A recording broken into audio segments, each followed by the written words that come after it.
बोलो बेटा। आज हम लोग क्लास 9 में एक क्वेश्चन देखने वाले हैं। क्वेश्चन में हम लोग सत्य और असत्य की पहचान करेंगे। सत्य असत्य मतलब मैंने लगभग 5 से 7-8 वीडियो में मैंने आपको रेशनल नंबर यानी जो पहला चैप्टर है हमारा नंबर सिस्टम यानी संख्या पद्धति, उस संख्या पद्धति में मैंने आपको रेशनल नंबर यानी कि परिमेय संख्या के बारे में बहुत सारी चीजें बताई थी। परिमेय संख्या बताई थी, प्राकृतिक संख्या बताए थे, पूर्णांक बताए थे, ये सारी चीजें मैंने बताए थे। अब इन्हीं चीजों को क्या करना है, जितना हमने पढ़ा है इस क्वेश्चन में पूरा अप्लाई करके देखना है कि हम लोगों को समझ में बातें आई हैं कि नहीं आई। तो पहला क्वेश्चन है मेरा, निम्न में सत्य व असत्य बताइए, यानी कि इसमें सत्य और असत्य हमें बताना है। ठीक है सर, सत्य और असत्य हम लोग बता लेंगे। कहानी क्या है इसमें लिखा हुआ, प्रत्येक पूर्णांक।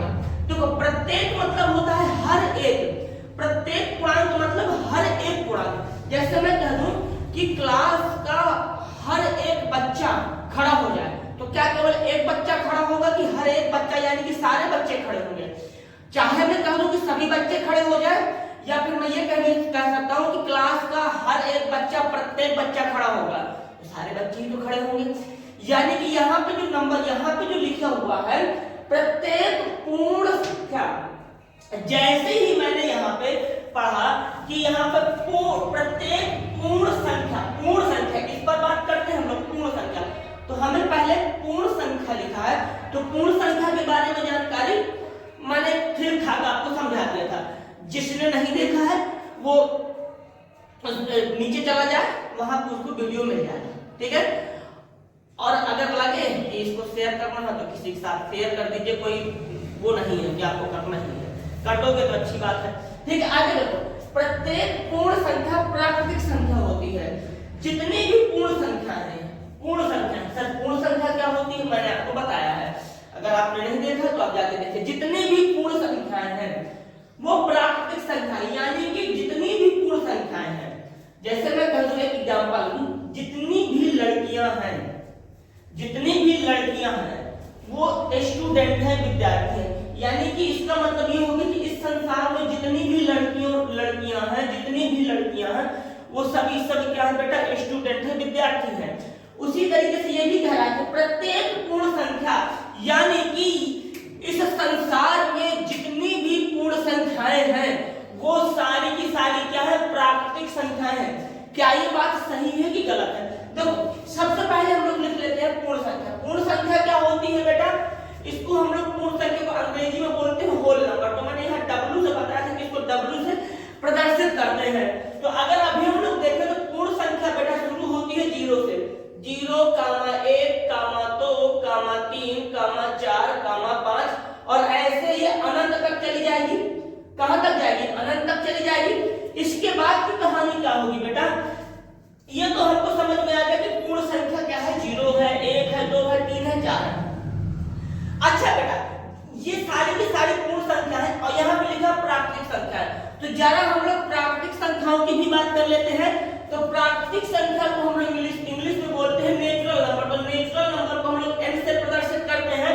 तो नेचुरल नंबर यानी कि प्राकृतिक संख्या की अगर हम बात करेंगे तो उसकी स्टार्टिंग, उसकी शुरुआत होती है 1 से। तो 1, 2, 3, 4, 5 डॉट डॉट इनफाइनाइट। अब गौर करके देखो बेटा, पहला था प्रत्येक पूर्ण संख्या यानी कि हर एक पूर्ण संख्या, जैसे कि 1 है, प्राकृतिक संख्या होती है। तो देखो ना, ये जो पूर्ण संख्या है ये प्राकृतिक संख्या के ग्रुप में भी तो आती है, बिल्कुल आती है। एक बेटा मेरा पूर्ण संख्या यानी कि होल नंबर के ग्रुप में भी है और प्राकृतिक संख्या यानी कि नेचुरल नंबर के ग्रुप में भी है। 2 की बात कर तो 2 भी है और यहाँ पे भी 2 है। अगर 3 की बात कर तो 3 भी बेटा पूर्ण संख्या के समूह में है और प्राकृतिक संख्या के समूह में है। सारी की सारी संख्याएं हमको मिल रही हैं, बस एक चीज है जो हमें नहीं मिल रही। क्या सर?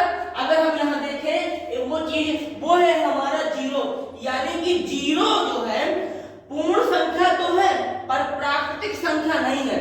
और हमारा जो कथन है वो लिखा हुआ प्रत्येक मतलब हर एक, किसी को भी छोड़ने की अनुमति नहीं है, हर एक। तो यहाँ पे केवल एक ऐसा सदस्य है 0 जो पूर्ण संख्या तो है पर प्राकृतिक संख्या नहीं है। तो हमारा जो कथन है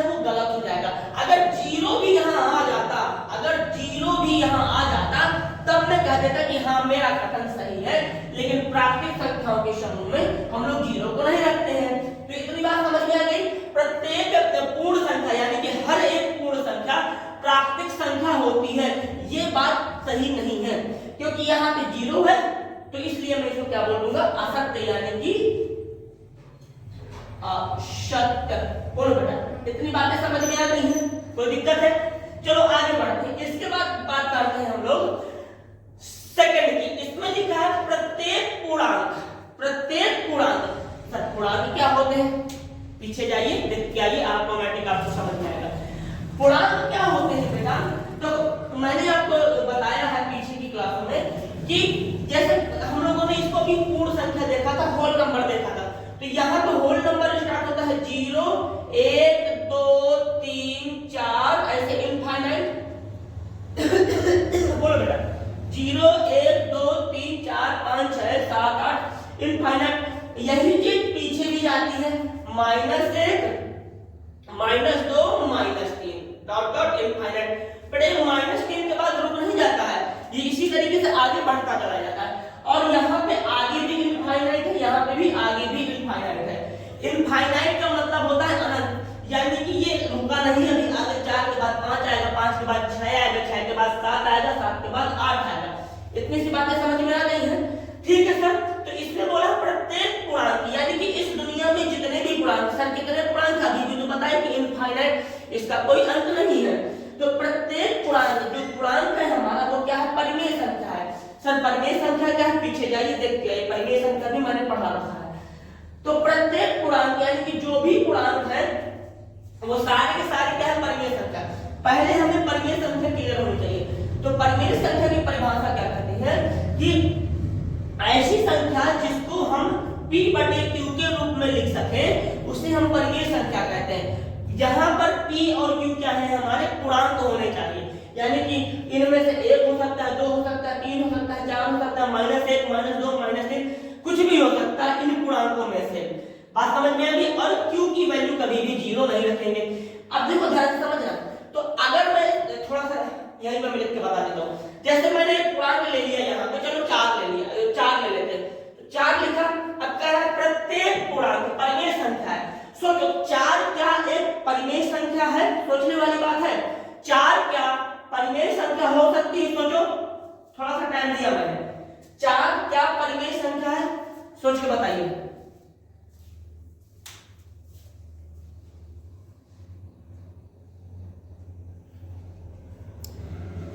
हाँ सोचिए। अब देखो 4 मैंने पूछा है, आपको लगेगा सर यहाँ तो 4 लिखा है, 4 कैसे हमारी परिमेय संख्या हो सकती है? क्योंकि परिमेय संख्या को लिखने के लिए आपने बताया है पिछली वीडियो में कि p बटे q के रूप में तो होना चाहिए। हाँ, यहाँ पे p तो हमें मिल गया 4, पर बटा भी नहीं है, और q का मान तो है ही नहीं। जब q का मान नहीं होगा तो क्यों परिमेय संख्या होगी? तो बेटा जिसके बटे में कुछ ना हो, जिसके बटे में कुछ ना हो, जिसके बटे में कुछ ना हो, वहां पे हम लोग 1 लगा सकते हैं, इसकी हमको छूट रहती है। तो कहने का मतलब ये हो गया कि 4 बटे 1, 4 को हम लोग 4 बटे 1 लिख सकते हैं। हाँ सर लिख सकते हैं। अब बताओ यहाँ पे p का मान कितना है बेटा? 4। यहाँ पे p का मान कितना निकल के आया? 4 निकल के आया। इसके बाद q का मान कितना निकल के आया? 1। केवल परिमेय संख्या होने की 2 ही शर्त थी। क्या क्या सर? कि p और q पूर्णांक होने चाहिए। p का मान देखोगे 4 है, पूर्णांक है, q का मान 1 है, वो भी पूर्णांक है। इसका मतलब ये हो गया कि हम यहाँ पे कोई भी पूर्णांक ले लेते हैं। देखो जैसे मान लो मैंने -3 मान लिया, -3, और यहाँ पे -3 के बटे में कुछ नहीं, 1 डाल दिया, अभी भी तो ये परिमेय संख्या। क्यों सर? माइनस आ गया, कहां से होगा बेटा? माइनस का नंबर भी तो पूर्णांक होता है। पर परिमेय संख्या की परिभाषा में कहा गया था कि p और q पूर्णांक होना चाहिए। वहां पे इस बात को थोड़ी मना किया गया था कि माइनस का पूर्णांक ना आएगा, माइनस का पूर्णांक आ सकता है। तो यानी कि यहाँ पे जितने भी पूर्णांक लिखे हुए हैं इस लाइन में, सारे के सारे वो क्या हो जाएंगे? मेरे परिमेय संख्या हो जाएगी। बताइए यहाँ पे कोई समस्या? यानी कि ये वाला क्वेश्चन मेरा क्या हो जाएगा? आप ही सोच के बताओ क्वेश्चन क्या होगा। अभी तक मैंने जितने भी पूर्णांक लिए वो सारे के सारे मेरे क्या निकल के आ रहे हैं? परिमेय संख्या। तो यहाँ पे जो बात लिखी हुई है कि प्रत्येक पूर्णांक परिमेय संख्या, ये बिल्कुल सही है। यानी कि ये कथन क्या हो जाएगा मेरा? सत्य हो जाएगा। सत्य। बताइए भाई कोई दिक्कत? समझ फिर आगे बढ़ाते हैं। चलो आगे कंटिन्यू करते हैं। अगली कहानी है हमारी यहाँ पे लिखा हुआ प्रत्येक परिमेय संख्या पूर्णांक होते हैं। प्रत्येक परिमेय संख्या, देखो इस बात को भी हम लोग थोड़ा सा समझ लेते हैं क्या कहानी है। इस पे बोला गया है कि प्रत्येक परिमेय संख्या यानी कि इस दुनिया में जितनी भी हमारी परिमेय संख्याएं हैं, इस दुनिया में जितनी भी हमारी परिमेय संख्याएं हैं, ठीक है सर, परिमेय संख्या तो इस दुनिया में बहुत है भाई, करने क्या है, पूर्णांक बहुत सारे हैं तो परिमेय संख्या बहुत सारी है, बस p/2 के रूप में होना चाहिए। तो प्रत्येक परिमेय संख्या पूर्णांक होते हैं। जरा एक दो परिमेय संख्या लिख के देखते हैं। जैसे यहां मैंने लिख दिया 6/3, 6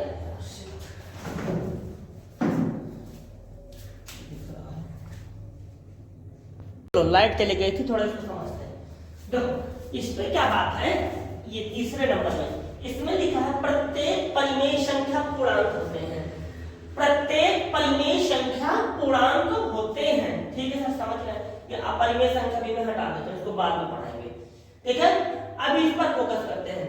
प्रत्येक परिमेय संख्या पूर्णांक होते हैं, यानी कि इस दुनिया में जितनी भी परिमेय संख्याएं हैं वो क्या है, पूर्णांक है। पूर्णांक मैंने आपको बताया था, या तो प्लस का नंबर हो सकता है या माइनस के, ऊपर लिखे हुए पूर्णांक, ठीक है सर। तो अभी मैंने एक परिमेय संख्या लिख ली है, यहां पे लिखा 6/3। तो वो देखिए क्या लगता है, क्या ये पूर्णांक दे सकता है हमको, क्या ये पूर्णांक हो सकता है, सोचो क्या ये पूर्णांक होगा। सॉल्व करोगे तो पता चल जाएगा। कैसे सर, तो अपॉन में कितना लिखा है 3, अपॉन में 3 लिखा है। इसके बाद यहाँ देखो ऊपर कितना लिखा है, यानी कि इसके p में कितना लिखा, p में लिखा हुआ 6। अगर मैं इसको कैंसिल कर दूं 3 से, तो 3 1 जा 3 और यहाँ पे कितना आ गया बेटा, यहाँ पे 2 आ गया, यानी कि मेरा सॉल्व करने में कितना है 2/1। तो बेटा अपॉन लिखो चाहे ना लिखो, यही तो मैंने बताया, अपॉन लिखिए चाहे ना लिखिए, उससे कोई फर्क नहीं पड़ता। अपॉन में लगा दोगे 1 तो कोई दिक्कत नहीं, नहीं भी लगाओगे तो भी कोई दिक्कत नहीं, यानी कि आएगी। अब मेरे को ये पता चला कि मैंने जब इसको सॉल्व किया तो मेरा 2 आ गया, ठीक सर, हमारा 2 आया। अब एक चीज थोड़ा सोच के देखो जब इसको मैंने सॉल्व किया 6/3 तो मेरे को क्या मिला 2। क्या 2 मेरा उसमें इंटीजर से यानी पूर्णांक में आ रहा है कि नहीं आ रहा है, ये लिखा है 2, बिल्कुल मेरा पूर्णांक में आ रहा है, यानी कि ये वाली परिमेय संख्या जो है वो मेरी क्या हो गई, पूर्णांक हो गई। यहां मैं लिख भी देता हूं, क्या है ये, एक पूर्णांक है, पूर्णांक। बोलो कोई दिक्कत, ठीक है सर। एक और नंबर लेते हैं, नंबर ले लेते हैं इस बार हम लोग 15/5।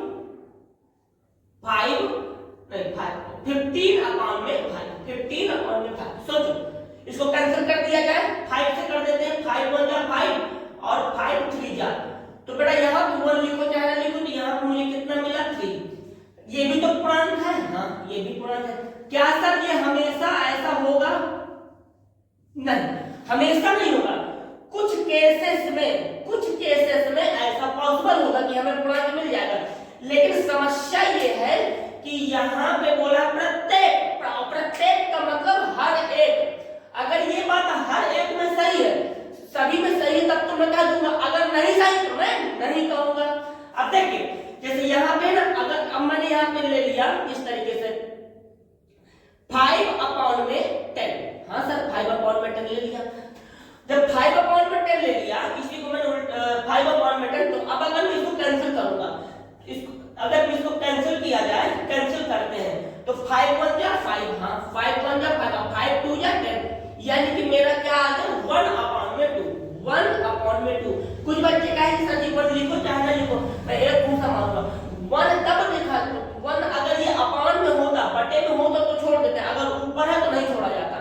तो अब देखिए 1/2 आया, 1/2 आया ना, तो अब अगर इसको सॉल्व करेंगे, यानी कि 2 का डिवाइड 1 में देंगे, तो 2 का डिवाइड किसमें देंगे, 2 का डिवाइड में 1 में दूंगा, 1 में, जब 2 का डिवाइड 1 में दूंगा तो जाएगा ही नहीं, जाएगा नहीं तो मुझे पॉइंट का यूज करना पड़ेगा।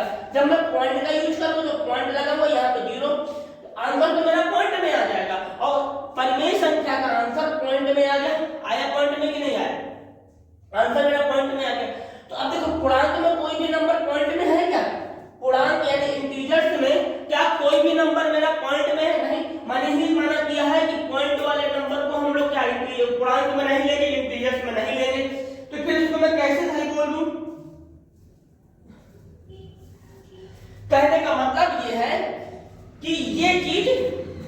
सरासर गलत है, ये सही नहीं होगा। ठीक है, तो इसको हम लोग क्या कर देंगे, अशक्त। देखिए बेटा, पहली एक्सरसाइज से करने से पहले जितना बेसिक चीजें थी वो मैंने आपको बता दिया। ठीक है, मैंने आपको लगभग 9, ये 10वीं जा रही होगी, 10 वीडियो लगभग 10-10, 15-15, 20-20 मिनट की रही होंगी। तो अगर उसको इतना आप लोग कर लेते हैं तो इसके बाद क्या करते हैं, हम लोग एक्सरसाइज 1.1 स्टार्ट करेंगे।